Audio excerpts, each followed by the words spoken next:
Hi, everyone. Welcome to the Goodshuffle Pro NACE National Partner webinar. Thank you all for joining us. We will be taking questions via the question box in your dashboard, so please feel free to put them in at any time. This webinar will be recorded for future viewing as well. I would like to introduce you to our speaker, Karen Gordon. Karen has spent her career growing event and technology companies through consultative sales and strategic growth strategies. She's developed client and brand experiences for companies such as Living Social and Surprise Ride, as seen on Shark Tank. Now, as the VP of Growth at Goodshuffle Pro, she combines her love of both events and technology to drive the company's growth in revolutionizing the event rental, design, and production industries with modern technology. Karen was the NACE National Business Development Committee Chair for 2019 and 2020 and speaks nationally about events, event tech, and business strategies. Without further ado, I'd like to introduce Karen and pass the presentation on to you. Thank you, Harley. I appreciate that. Well, thanks everyone for joining. As Harley mentioned, my name is Karen Gordon. I'm the VP of Growth at Goodshuffle Pro. For those who are not familiar, Goodshuffle Pro is software for event companies, specifically event companies with inventory. So if you have any questions about that, I'd be happy to chat with you later. You can always email me directly. I'm Karen@goodshuffle.com. But that's not what we're here to talk about today. Today we're talking about websites. So I'm going to go ahead and start sharing some knowledge on general website tips. Today, there's so much to talk about when it comes to websites. Obviously, everyone who has very different businesses and different business needs will have different websites. And for some of you, you might work for larger organizations. Some of you maybe work for yourselves. It's very different per person. And there's so much that you could talk about with websites, right? We can talk about SEO. We've done many presentations specifically just about the user experience. But one thing that I hear a lot, we work with a lot of small and mid-sized businesses. And one thing I hear a lot is just people don't really have a lot of time to dive into having the perfect website. And it can be extremely overwhelming to think about all the things that you can do, all the possibility when it comes to your website. So today's presentation is really designed to make things fast and actionable tips, things that you can do as soon as we're done with our webinar. You can log off and make these changes and see some of the immediate results from a better website. So we'll start by talking about some basics, things I get asked all the time about what kind of platform should I use, things like that. We'll talk about SEO, obviously a huge buzzword, and I think a lot of misconceptions about it. A lot of people feel overwhelmed by the fact that perfecting your SEO can take a lot, but there are some fast wins that you can achieve quickly. So we'll close out then with talking about some fast wins in the sales side, some sales language you can use, some ways that you can tweak your website to be better for sales. And then I will leave plenty of time at the end for closing, for a Q&A. So let's talk about the fast wins on the basics. One thing I get asked about a lot is in terms of platforms, what platforms do you recommend? Well, there are a lot out there. One thing that I think is really important to know is just that there are easy website platforms for a reason. So I get people tell me all the time, look, I'm not a technologist, I'm not tech savvy. People love to say I'm not techie. But there's a reason that companies like Squarespace, which you probably hear advertised on every podcast you listen to if you're a podcast listener, the reason that they're so successful is that they have been built specifically for folks who are not techie. They have been built to make it easy.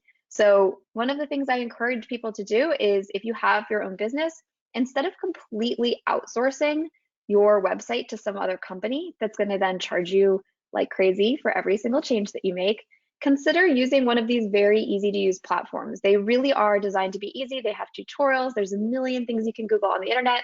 And then when you need help, you can always outsource it. But this way you're in control of your website.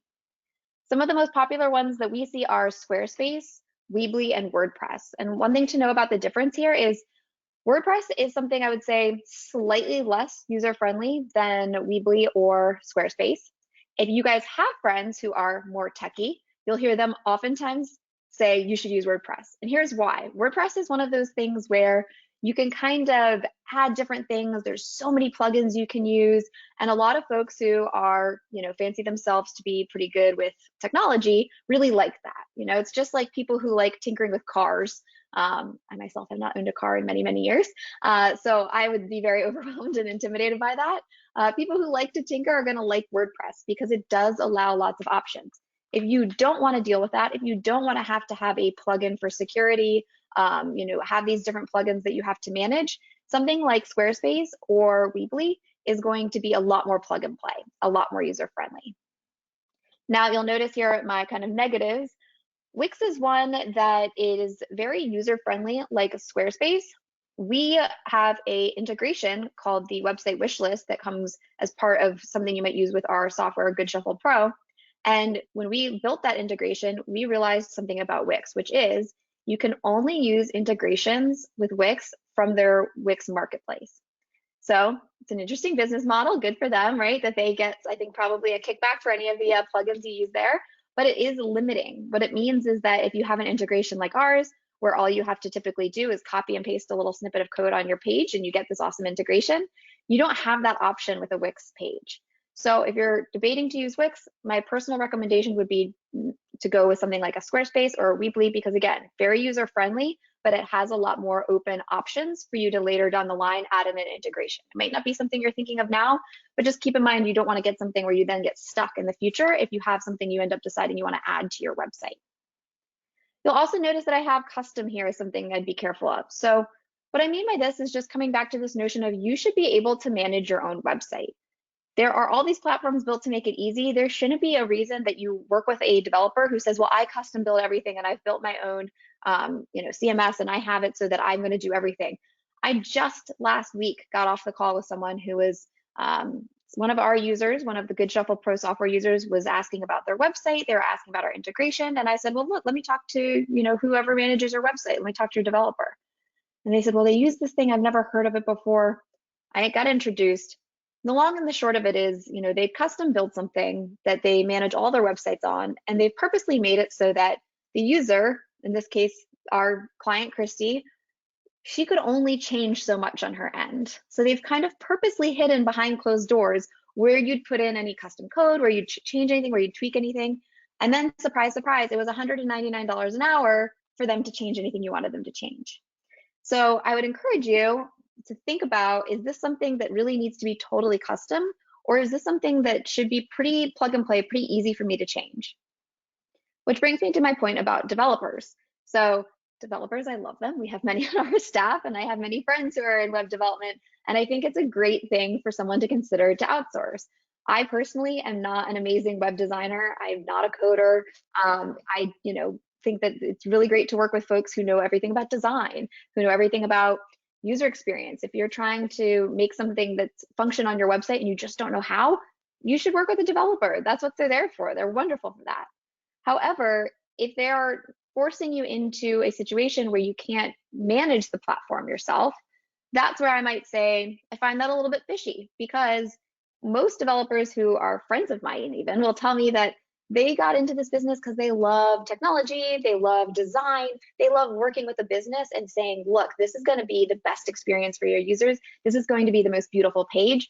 They didn't get in this business to try and make 25 little edits in the middle of the night because you want to change the look of something or tweak something.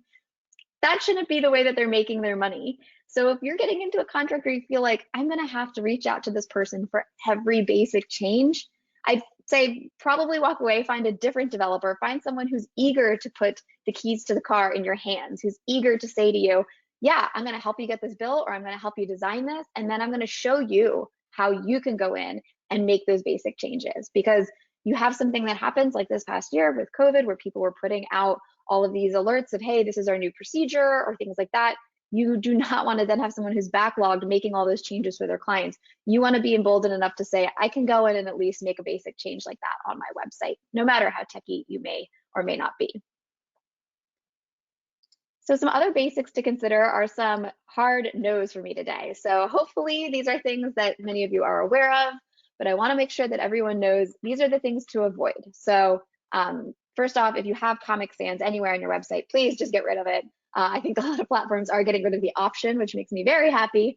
But any hard to read fonts as well. I do see this quite often in the events industry. A lot of folks think of it like an invitation, right? You may, if you're in the wedding planning business, you may have advised a bride, a groom, someone to say, hey, if you make a very fancy font, it shows that you're having a very fancy event. That may be true of wedding invitations. It is not so much true of your website.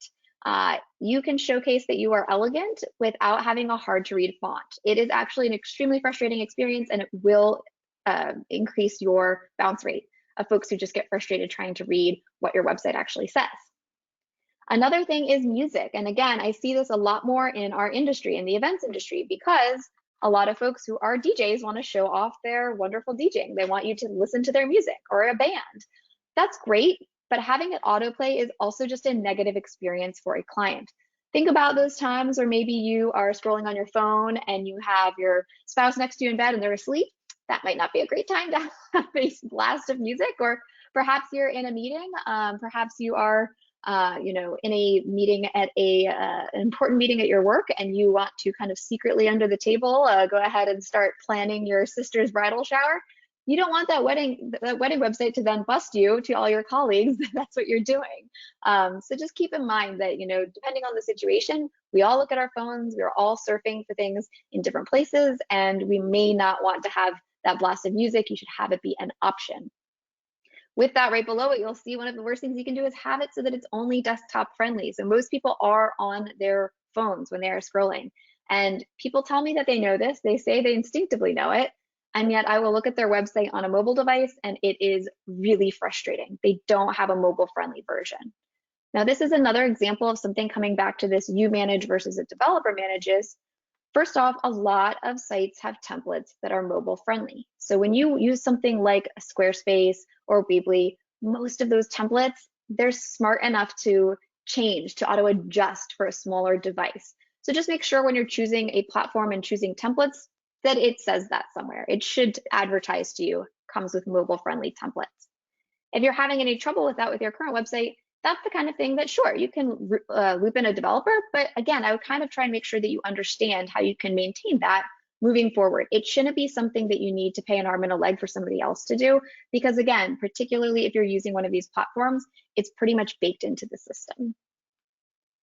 And then another thing that's a big, big killer that we see are dead links. So take the time over your lunch break. It's another real fast win that makes a huge difference to go in and remove anything that's a dead link.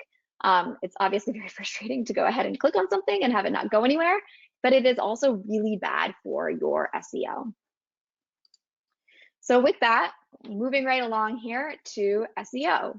For anyone who maybe doesn't know, SEO stands for search engine optimization, optimizing your website so that Google picks it up, that Google crawls it, so that you, as you know, the real dream is that the minute someone's looking for catering in Sioux Falls, South Dakota, that you, if you're a catering in Sioux Falls, South Dakota, are the first response. You're the first answer there from Google, because obviously, what do we all do? We click those first, second, third responses. We don't go for the fourth page worth of results. So there are things that you can do to optimize your website. I will say this is another one where I do sometimes see people get a little bit caught into this idea that it's one click done. When things come and say, some things can have different things that are built in for SEO, but SEO is something that is a gradual process that you will always have to do different things if you really, really want to be that top result. There are some large organizations where they have massive teams working on their SEO. They do every single thing they possibly can to optimize every single nook and cranny of their website. But all that said, like I said, there's some things that can be baked in if you're using the right platforms and the right technology. And there are some fast wins you can do to make sure that you're actually making an impact. So don't be intimidated by the fact that there's so much that has to do with SEO. There is so much you can do on a very basic level that's still going to make a difference. So one of those things, and this is one I probably see missing the most, which is why I put it first up, is location, location, location, location. Most folks on this call, I would venture to guess, being in the events industry, are going to have clients very much based on where you're located. If you have a venue, you have folks who are looking for that venue because they live there, or they want to get married there, or they want to have their event there. If you are a caterer, if you are an event rental company or a planner, even if you're someone who travels, there's probably a central area where you are getting your business. And I see it all the time that people aren't putting that location on their website, and they're not putting it in the right places if they are. So this is one of the main things that people are searching for when they are searching for a vendor. Make sure that you are not missing this huge, huge component all on your website. You want to put it in a lot of places. You also want to make sure that you include nicknames. So, people in the Dallas-Fort Worth area, DFW. I'm located in the DC area. People oftentimes refer to this area as DMV, DC, Maryland, Virginia. Make sure that you are putting those words on your website, because that is going to be a huge part of the results. And then let's also talk about keywords. So obviously location is a keyword. It's something people are searching for. But there's a couple other things that you should do as an audit. So for those of you who are note takers, if you're taking notes, this is one I would definitely take notes on. I believe there's going to be a recording of this as well, but this is one that I would be very careful about because keywords are key. One of the things that you should check is your Google Search Console. This is actually a free tool that you already have, and you can go in there and look at your pages on your website that are currently getting traffic and converting, and use this as a way to guide what is winning in terms of your keywords. One of the things that people fall into the trap of a bit with SEO is they say, gosh, I'm showing this, I'm showing as the top page for whatever search term.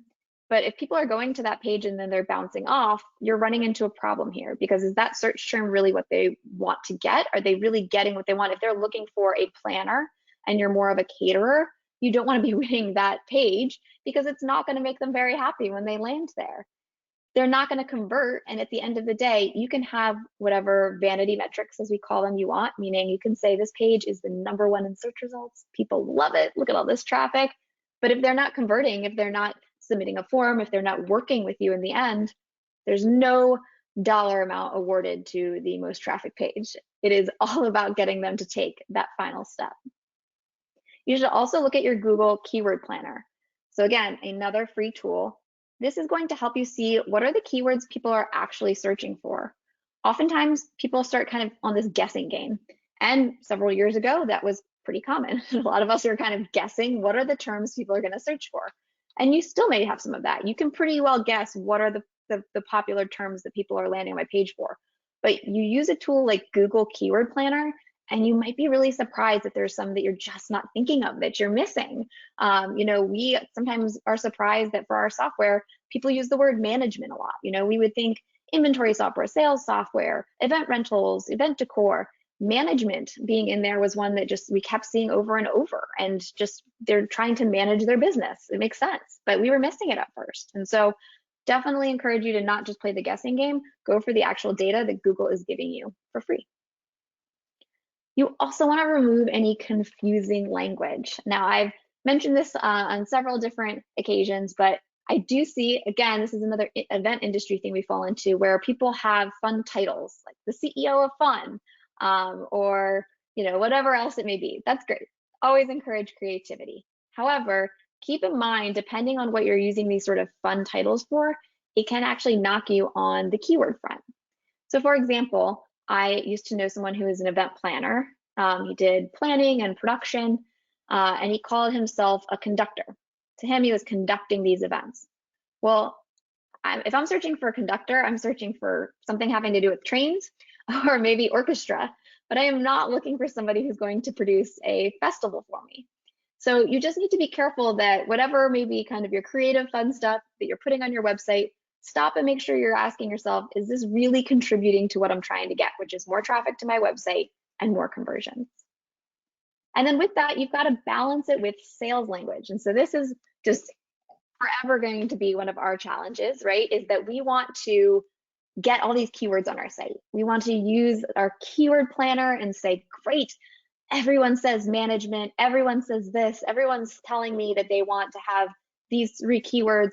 But if I go and I stuff that all on my page, it might drive a lot of traffic there, but you'll recall my very first point, which is what pages are not just getting traffic, but also converting.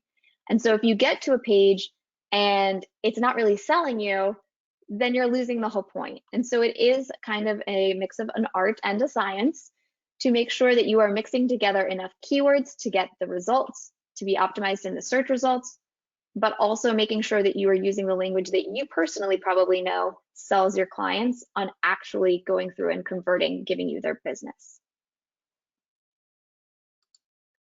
Some other things to consider when it comes to SEO. One is combining verticals. So we're seeing a trend, I would say, particularly in the last maybe 3 or so years. I'm really noticing this trend where more event companies are trying to take on more services, more responsibility. For example, we've known some event rental companies who have acquired a venue, or venues that have started to rent out their furniture, their inventory. We've seen planners who now say, look, I've got a whole inventory of items, and now I'm going to go ahead and rent the things I'm not using on the weekend as a side gig. We're just seeing a lot of people who've noticed that, hey, people planning an event really would like to have multiple services from one place. So we've kind of combined, whether it's two businesses combining or they've bought another business by them. One thing I do see though is sometimes they get stuck in thinking, well, each business needs to have its own website. You know, it's a little bit different if you're booking, moon bounces for your kid's birthday party than if you're booking beautiful custom decor for a wedding. Totally true, these are different experiences. What I would encourage anyone to think about though is you are missing out on an opportunity to really build domain authority by having everything live under one roof. Having all of those pages, having them very carefully keyword defined, these are things that are going to really help build your domain authority. And if you have just these kind of one-off sites for each of those different services or different verticals from your company, you're really missing out on a great opportunity. Keep in mind, if you have a venue and planning and catering, you can have that be the first thing that people choose when they come to your website. They can see, you know, are you looking for this? Are you looking for this? And you can have them map out to where they belong. That is something, again, that if you wanted to look into, you know, some UX help, you could have a UX designer really help you design the best experience for that. But by having them under one roof, you're really giving yourself an opportunity to boost up your authority of your page. Another thing to keep in mind is that content is still king. You probably have heard this before. And one thing I hear from folks is, I just don't have time to blog every week. It's just too much. Totally fine. It doesn't mean that you can't do it from time to time. One thing that I did think was really great is that I've heard from a lot of people that have felt lots of frustrations and more downtime recently, that they said, well, I'm going to use it the best I can. And I've, written blog posts or written blog posts for friends or asked them to write for me. And it's such a powerful thing. It makes a difference. And if you want to get the most bang for your buck out of the few blog posts you're writing, don't forget that keyword. Don't forget using your Google console, because that is where you can make sure I'm not just writing something willy-nilly. I'm really making sure that I'm doing something keyword focused that's actually going to make a big difference, even if I'm not blogging every week. With that, it's not just about getting your content out there, it's about getting backlinks. So you actually want to link both ways. You want to have your site lead to other things. You don't want it to be this kind of black hole that people get stuck into on the internet. You want it to link to other things that are going to also be relevant. You also really want people to link back to your site. This is going to be that called backlink juice that's going to really, really help with that, again, your domain authority. Now, there are some people who will go around and they'll just put their link of their website everywhere, go on a Quora post or go on Discuss or something and just go and post it everywhere. That can maybe make a tiny difference, but at the end of the day, what you really want is for it to come to other websites that also have authority. For example, our company was written up in the Washington Business Journal. That's a site with a ton of authority, a very well-known site, tons and tons of people going there every day. That really made a big boost, just having our site linked from such a high domain authority site. So this is where, you should think about, what are my opportunities to get a link back? Sometimes people do photo shoots and things like that so they can get a link back. And one of the things, and why I'm putting my plug of my logo here, is if you ever would like to write a blog post for Goodshuffle, we do guest blog posts all the time, and our blog is great. It's got traffic from other event professionals. We are constantly circulating that. And so if you ever would like to write a guest post for us, by all means, again, you can email me directly. I'm Karen@goodshuffle.com. And it's a wonderful way for you to get that easy backlink to say, look, I'm going to write a couple blog posts for my blog today, and I'm also going to write one for Goodshuffle. And I know NACE has always got some good content. You'll see we write stuff for NACE, and that's another wonderful way to get your domain authority up there. That's a great way to get that SEO. Some other important things to think about with SEO are your titles, your headers, and your slugs. This was probably the #1 thing the last time I talked about websites like this. We did a user summit for our software users, and this was probably the #1 thing that I heard afterwards as feedback was, I didn't realize this. I'm really glad you went over this. So you can see here, this is an example from a WordPress site. Any of those sites of those platforms that I mentioned, it's not just about the fact that they make it easy to edit something the way you would edit a Word document. They also build in a lot of these tools. I mentioned things like baked in SEO, but you have to just make sure that you understand how they work and use them appropriately. So one we've seen people kind of gloss over before is headings. It is extremely important for how Google crawls your sites to make sure that your title tags and your headers are keyword driven and based off of, again, that console on the Google front. So you'll see when you're on a platform like this, something that looks somewhat like this. It'll say, are you putting in a heading 1, heading 2, these different sizes. If you simply bold the header, it'll look to you the same. It's sort of like how we were taught to write a paper in elementary school, right? You want to bold the header so I can read the title and read the subtitle and then read your essay. Google doesn't see it the same. Google doesn't care if it's bold or not. Google needs some specific code around what's a header. What's great about those types of platforms is they won't make you learn the code. But what you need to do is make sure you select from the dropdown whether this is an H1 title tag or a header, which is like your subheader. And that's where you're going to want to put those keyword focused terms. And if you do that, you can even see here, it'll usually show you that it's putting in some code on the back end you don't have to worry about. But if you just go and put it in bold, it'll look the same to you. Google's going to right over it. They're not going to be able to explore that.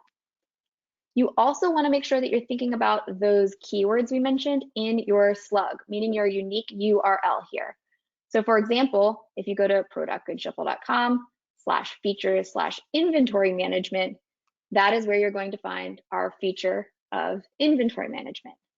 Now, I'll admit, when I was first learning about these things, I thought, oh, well, of course you'd want that there because it makes it clear where you are to the person. Chances are your clients are never paying attention to the URL, right? You're not looking up there and looking at that. It's not for you. You're going to Google it. It's for Google. It's for the bots. That's how they understand what they're looking at. So you should, on any of the platforms I've been mentioning, have the ability to change those things. And if you're using a plugin or an integration, make sure you ask, is it going to have the right keywords in these pages? Because again, some of the things like WordPress, they have these plugins that can change that type of thing for you. Make sure it's doing it the right way, the way you want it. All right, so let's talk a little bit about fast wins in terms of closing sales. I did already mention that the uphill battle we always go through here at Goodshuffle is wanting to make sure that we get the keywords, wanting to make sure that we get things set so that we get the best results in Google. But we also want to not just rate for bots. I don't want to just rate for robots. I want to rate for the humans that are coming and trafficking our site. I want to make sure that I'm talking to them the way I would talk to them normally if I was talking to them about our program.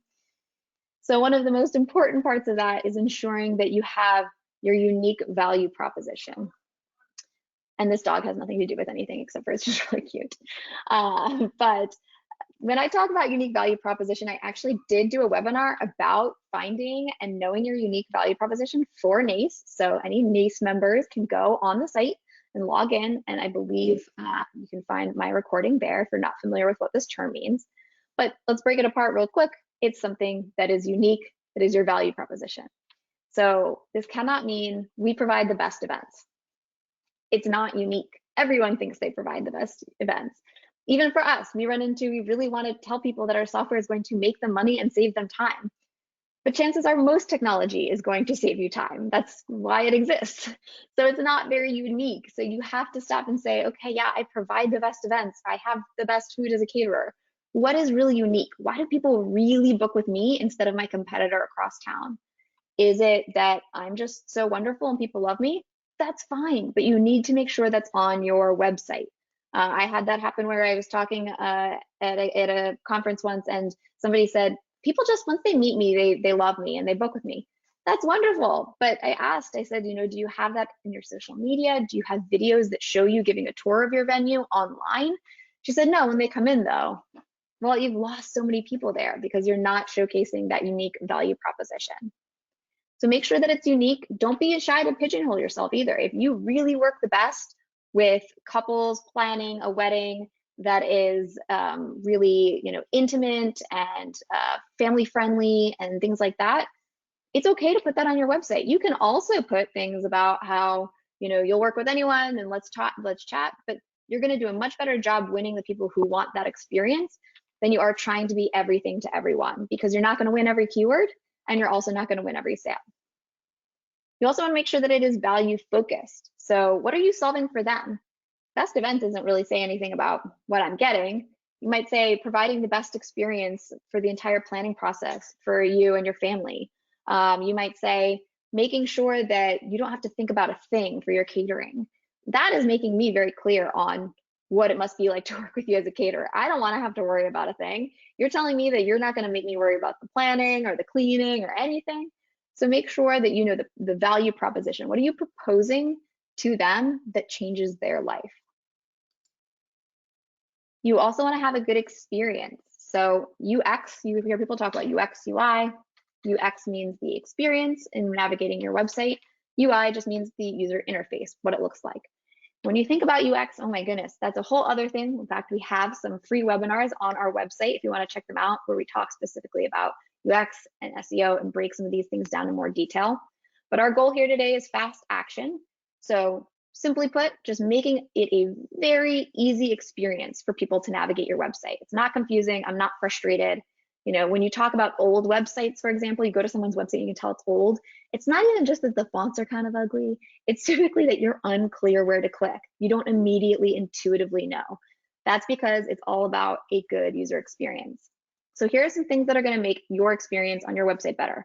One, my team teases me because of my level of passion here.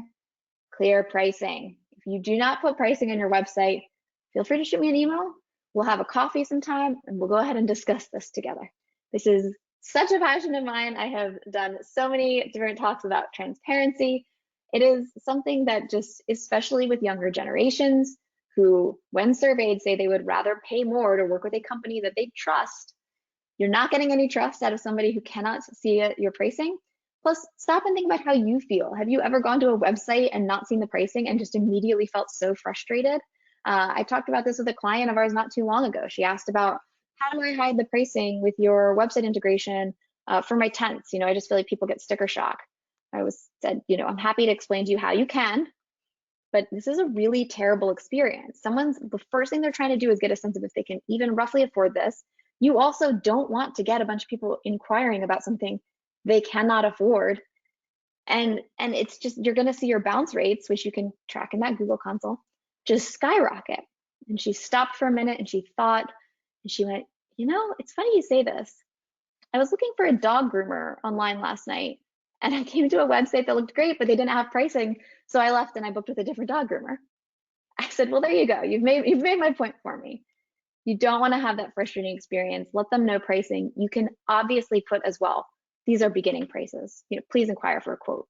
Doesn't have to be final. People understand that. You want to get someone who's in your ballpark. You also want to have instant confirmation. Oh boy, are we in the age of instant gratification now? We all know it. It's embarrassing. We all have an Amazon Prime addiction, I'm sure. But you want to make sure that they're getting something instantly. It doesn't have to be that they're hearing from you instantly. It doesn't have to be they're getting a quote instantly. They want something instantly. So if you do have a lead capture form or something like that, you want to make sure that they get an instant confirmation email saying, we've received your inquiry. It's so confusing when I send something somewhere and I just wonder, did it even go through? You want to make sure that they're saying, great, I've crossed that off my mental checklist today. I'm done. Seamless navigation is another one. That you see that hamburger menu, kind of the lines in the corner on a mobile device. That helps it make it really clear where I'm looking for things. I love this one sushi restaurant in DC. I used to live next door to it. But man, I have been telling them for years that they've got to fix their mobile experience, because every single time I go there, it's unclear to me where to click for the food menu. Now, they'll tell you, Andy at the sushi restaurant will tell you the food menu is right in the middle, but it's not intuitive to me, because what other website do I go to where it's right in the middle? I want to go from a basic navigation and see menu as an option. That is one of the clear things that I would be looking for a restaurant. So make sure that you have those clear things very much laid out in a top navigation so that it's obvious to me. I don't have to play this guessing game every single time I go to that site. And then you want to have a CTA, a call to action. One thing that's crazy is you'll see these websites that are beautiful. They have the great keywords. They've driven the traffic there. They've got this sales language that really packs some punch. It's getting me excited. I want to work with them now. How do I do it? I'm sort of left without anything to do. Sometimes people have a phone number. Well, what if it's 3 in the morning and someone's up because their kid was crying and now they're trying to fall back asleep and they're like, well, I might as well go ahead and start looking for that event I'm planning. They're not going to call you at 3 in the morning, let's hope. They're certainly not going to get any instant gratification out of calling you. So you want to have some sort of call to action, and it should be based off of what you most want them to do. Do you want them to build a cart? Do you want them to pick a date? Do you want them to just reach out in general? Think about what you need them to do and make that super, super clear. And calls to action are so important. I've got another slide on them here. Make sure that they are on every page. So if I've started kind of going down this hole and I'm looking at, okay, they provide this service, great. Oh, look at their testimonials, great. And I'm clicking on all these things and I'm loving it, but now I'm on a page and I don't know what to do. Don't make them do extra work and go back to the call to action. Make sure you're grabbing them on every page. If this is the page that sells me, make sure you're there to get that sale. Make sure that they're very, very clear expectations. So if it's a web form, not only should you give them the instant gratification of an email, but it should say on the site, hey, great, next step is we'll reach out with a quote. Hey, next step is this. Make sure that it's very clear what's coming next. So I'm not wondering, what do I have to do? As a list maker, as I'm sure most MACE members are, I want to be able to cross off my to-do list that I've done this. And I'm not going to do that until I know if I'm officially done with my end and it's now on you. You don't want to have more than 3 fields in your call to action. This is another one we see because people are really eager to get every detail. They want to know, okay, well, who's, if I'm your caterer, I'd love to know who are your other vendors, what's the vibe, do you want a certain uniform, do you have this, and this done? Those are all great things to find out later. And I'm not saying you can't put them. If you decide that you want to put some of these things on your site, you certainly can.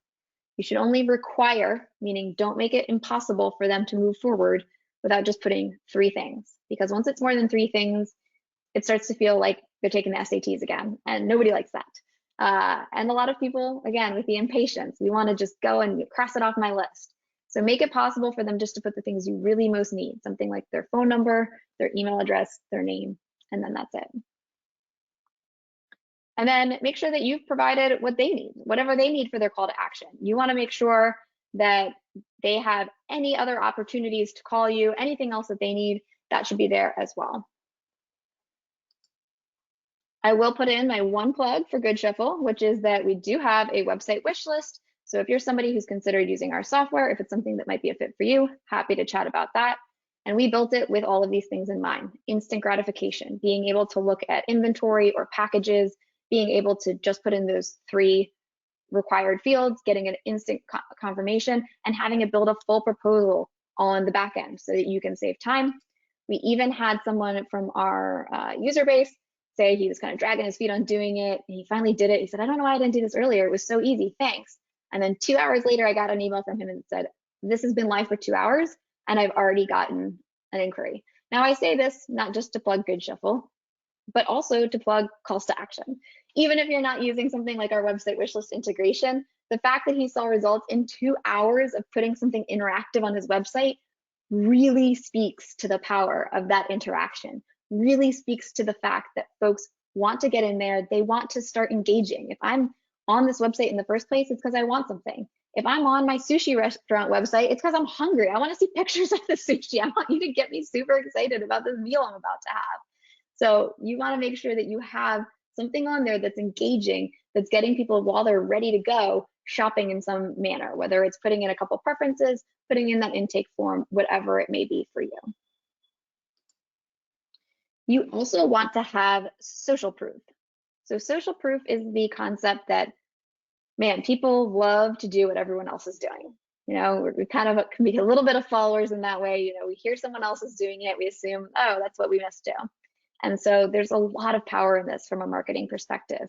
proven time and time again. You want, I mean, it also makes sense. You don't want to be sold to by the person who's doing the selling. Of course, they're going to say we're the best in town.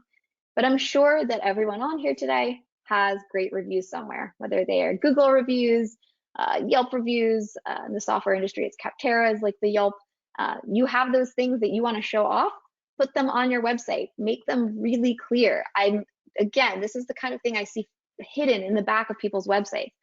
Put this next to your call to action so that when I'm looking through and I'm thinking, oh my gosh, this caterer is amazing, this food looks great, I'm not going, oh, I don't know, I can't decide if they're the right one, I don't know if I want to submit this form, I don't know if I want to click this thing. But then right there's something that's a proof from another client saying how much they loved it. Ideally, you're going to have something that is coming back to that UVP, your unique value prop. Not just it was the best event, but whew, man, Cindy told me that she was going to have the most easy experience, and boy, did she provide it. I didn't have to lift a finger all day. I couldn't recommend her catering more. That is the kind of thing that you want to have right by that button, right by that call to action that really closes that deal for you.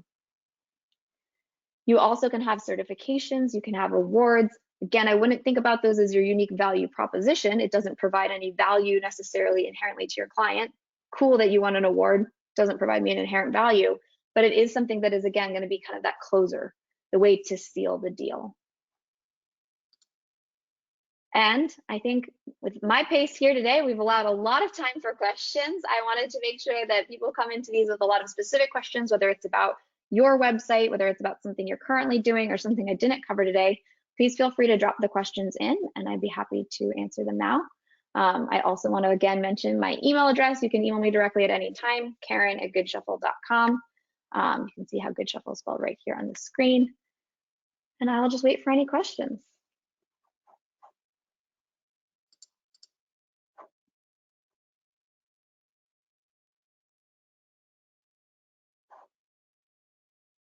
Karen, we have one that asks, what's the best way to find dead links on our site?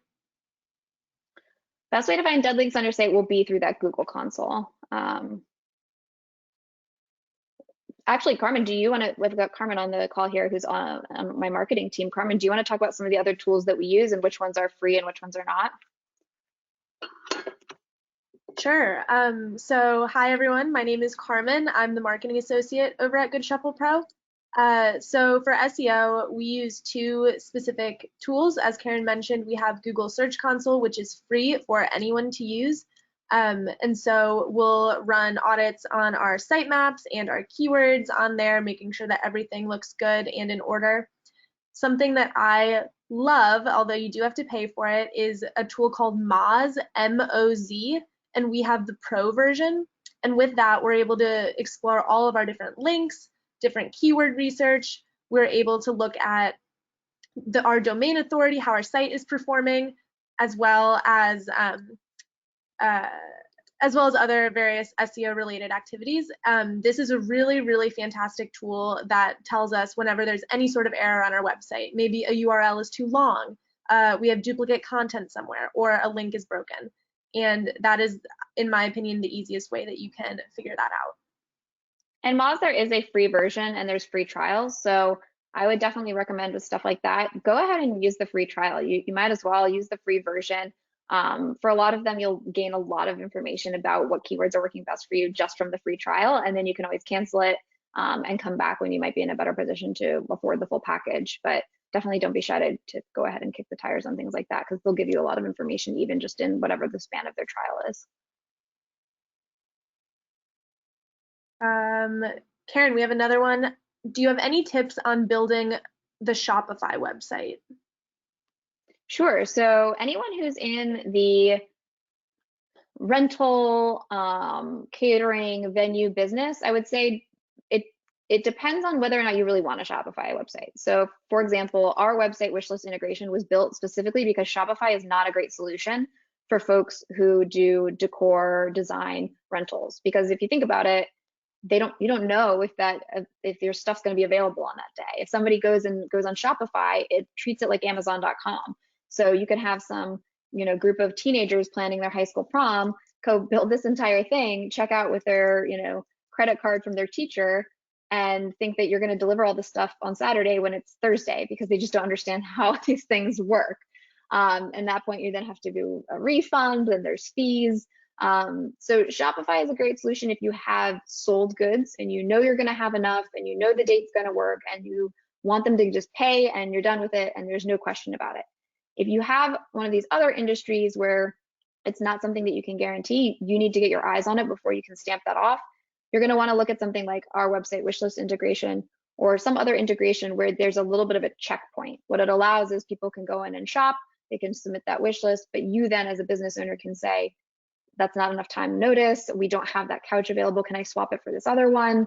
You can upsell them. You kind of have an opportunity by providing an in-between checkpoint. Shopify is Shopify, WooCommerce, these things are pretty user-friendly. They're pretty great. They, can integrate well. You can use them as a plugin on something like a Squarespace, or you can get a Shopify website. But again, just think about, even though it's such a household name right now, I would be cautious of thinking about whether or not it's the right decision for your business, because most businesses in the events industry don't really operate quite the same as an Amazon, as transactional as that is.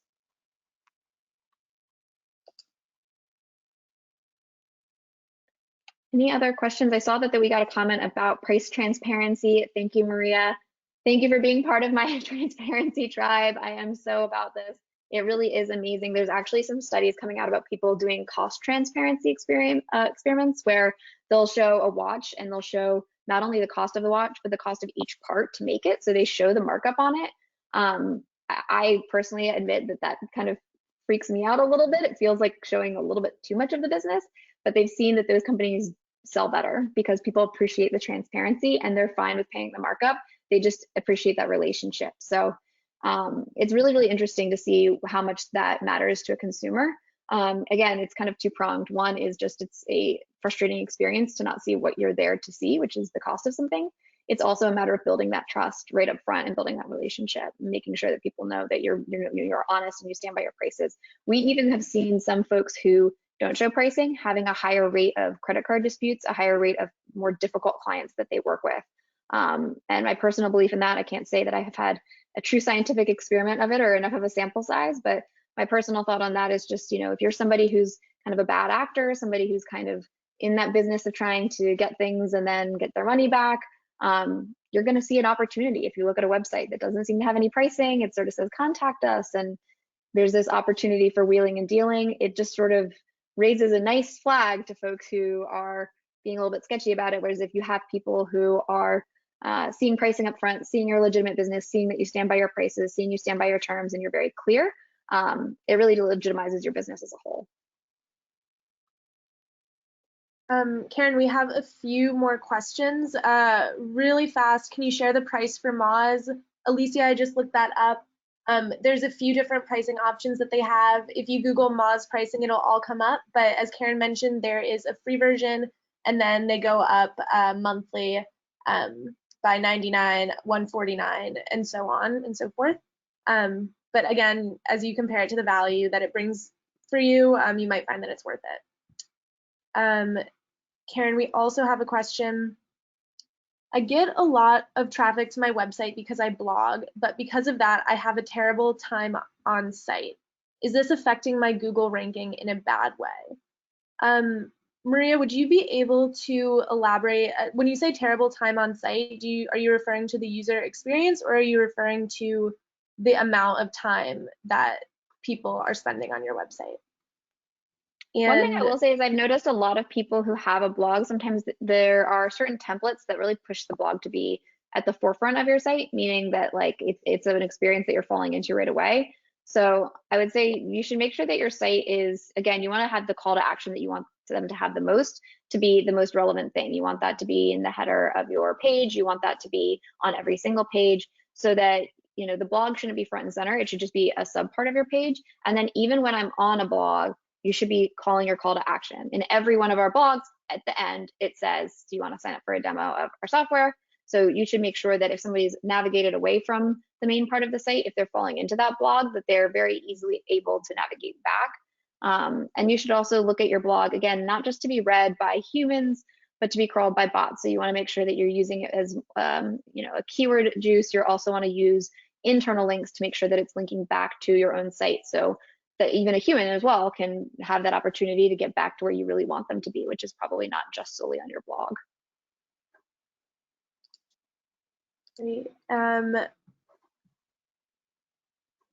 All right. Oh, wow. We're getting more questions. We have 10 more minutes, I believe, right, Karen? Yep. Awesome. So, all right. So this question asks, can you talk more about the dangers of duplicate content on both your own website and also on your site versus another site? Yeah, this is a one that I'm glad someone brought up, because I think a lot of people don't know about this. So duplicate content can really hurt you.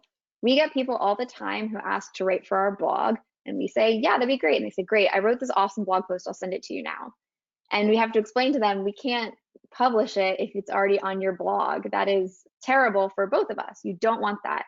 I mean, one thing that's so crazy is that these Google bots are quite smart and they are wise to things like that. So you really want to make sure that you are not just using the same content that you can see somewhere else.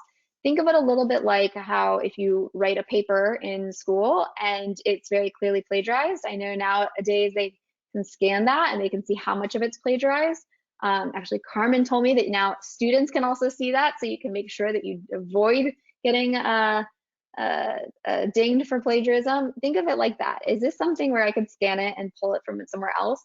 It doesn't mean you can't do the same topic. Carmen and I were just talking the other day about writing some more stuff for some of our partners, and we can say, hey, this topic did really well on our site. What's something similar that we could write about? Maybe it's about writing about a different type of chair and how you keep that that inventory fresh, or maybe it's a little bit less about how you market to your clients via social media in general. Maybe I make it a lot more specific and talk all about Facebook. These are the kinds of things that you can do, but if you're going into a place where you're copying and pasting it, even if you're making some tweaks, it's pretty impressive to see how they can scan not only just for the same keywords, but for that structure. So I would definitely encourage you to try and freshen up your content across the board. We also have a question, pretty open-ended. Please touch on using video on websites. I'm a caterer and I have no idea what to post. Yeah, we've actually been working on our video as well, so I definitely feel you on this. One of the things is that video is really powerful for your social media marketing. So I would start there, also because it is a lot easier to create a 15-second video for Facebook than any kind of grand video on your website. So video is gonna blow other kinds of text ads out of the water. People really want to see video ads. So you can start by using things like Canva, which has a free version to create a video. You can use iMovie or some of those that are, again, free tools to just create a 15-second video and run those as ads on your social media. In terms of your website, it really does depend on the business where that's going to matter the most. For example, for Goodshuffle, we have videos on a lot of our conversion pages, and we recently saw that people weren't really watching those videos when they came in from certain sources. So if people were just browsing, checking out our website, they click the video. If they're coming from an ad where they already saw something that they liked, they're not stopping to also do the video. They're wanting to get straight to the call to action. So I will say it's very different depending on your industry, depending on where they're coming from. And that's where it's really important to think about landing pages. So for example, if you have people coming in from a Facebook ad, you don't want to just send them to your open site. You want to say they're coming in from this post where I talked about all of the things you can do for catering for graduation parties. You want them to land on a page that says catering for graduation parties and has everything you need to know about that there. So similarly with video, think about where are they in their journey? Are they coming in and they need to learn something for the first time from me? Great, maybe on the main page you have that video. Whereas if I'm selling them on something specific, it doesn't have anything to do with video, is this just something that's getting in the way? I know that's kind of a vague answer, but if you have any other questions on that, Laura, definitely feel free to elaborate. We're happy to touch on that some more.